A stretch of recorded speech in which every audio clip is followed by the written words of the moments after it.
Hi, and welcome to Music Gear Tech.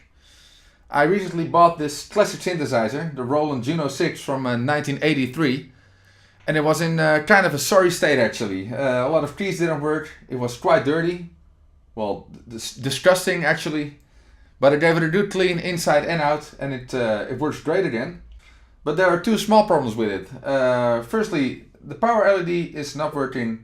And secondly, there's a switch missing which controls the PWM settings, which is kind of important.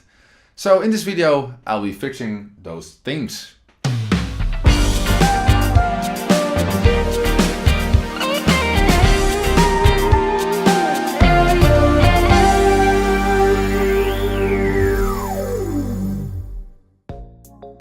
So here's my Juno-6, and as you can clearly see, the power LED is not working.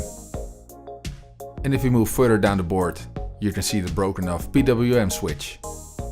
So it's time to replace those. Opening up a Juno-6 is very easy indeed. You just have to remove the 4 screws from the sides.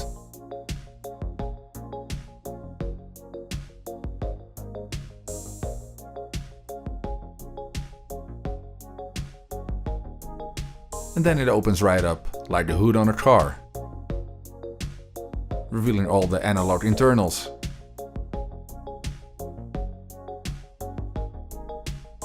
The PWM switch is located on the left circuit board, so I need to remove the 10 screws holding the circuit board in place.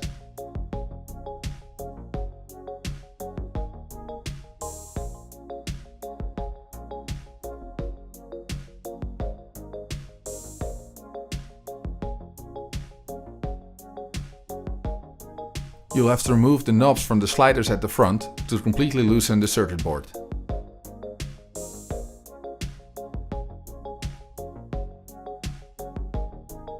Now the circuit board is completely loose from the chassis. The first thing I noticed was that the power LED was not connected to the circuit board, so that saves us the hassle of installing a new one. So this is the back of the circuit board, and these are the solder points I need to remove in order to loosen the broken switch. I'm using my soldering iron and some solder wick in order to remove the solder. If you heat it long enough, the solder wick will soak up the solder, leaving a nice clean contact. You might want to bump up the temperature on your soldering iron for the larger ground connections, because they need more heat to melt the solder.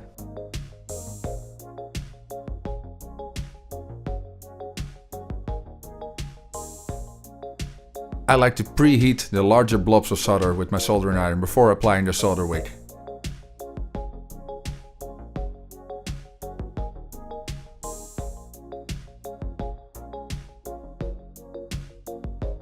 And when all the solder is removed from the circuit board, you can remove the switch.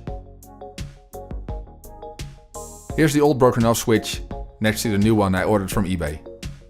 The shaft of the new switch is a little bit shorter than the original switches, but it's the only one I could find on eBay for a reasonable price.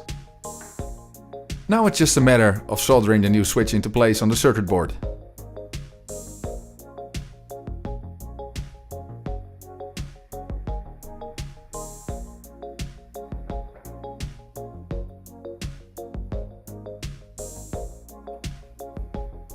And here you can see the switch soldered into place.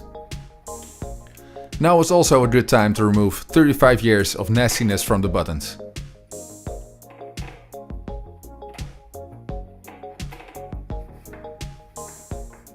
And an internal clean also never hurts.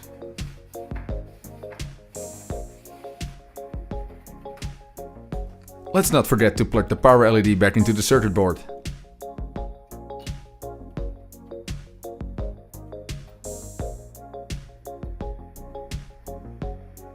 That was quite an easy fix. So now it's time to screw the circuit board back into the chassis.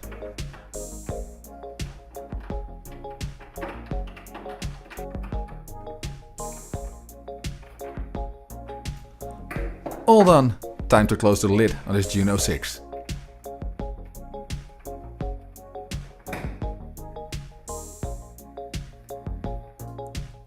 Let's pop the knobs back on.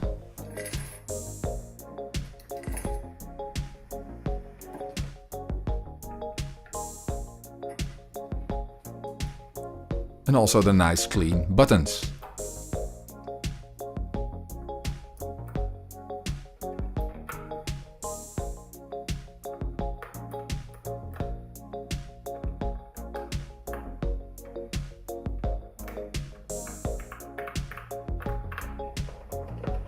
Time to put the 4 screws in the side back on.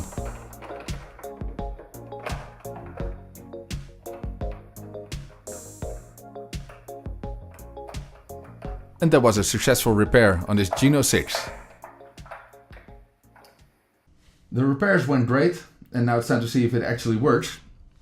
The power LED is quite clearly working, so let's check the PWM switch. It's set to manual right now, so let's listen.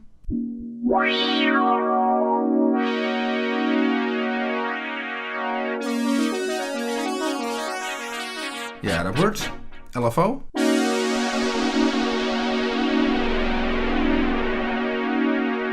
Nice. And envelope.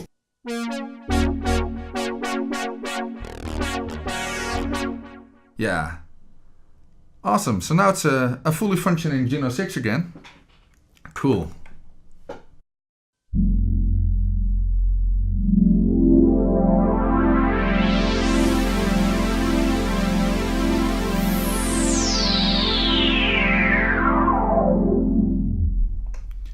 Yeah, cool. I actually ordered a modification kit for this synth from a Tubetech from Germany. And it gives this synth a whole new palette of features, and it even gives it MIDI connectivity, which is great. It propels it into 2018, so to say. So as soon as that arrives, I will make a new video which shows the whole installation process of that mod, and I'll be demoing it, of course. So for now, thanks for watching, and look forward to the next video. Thanks!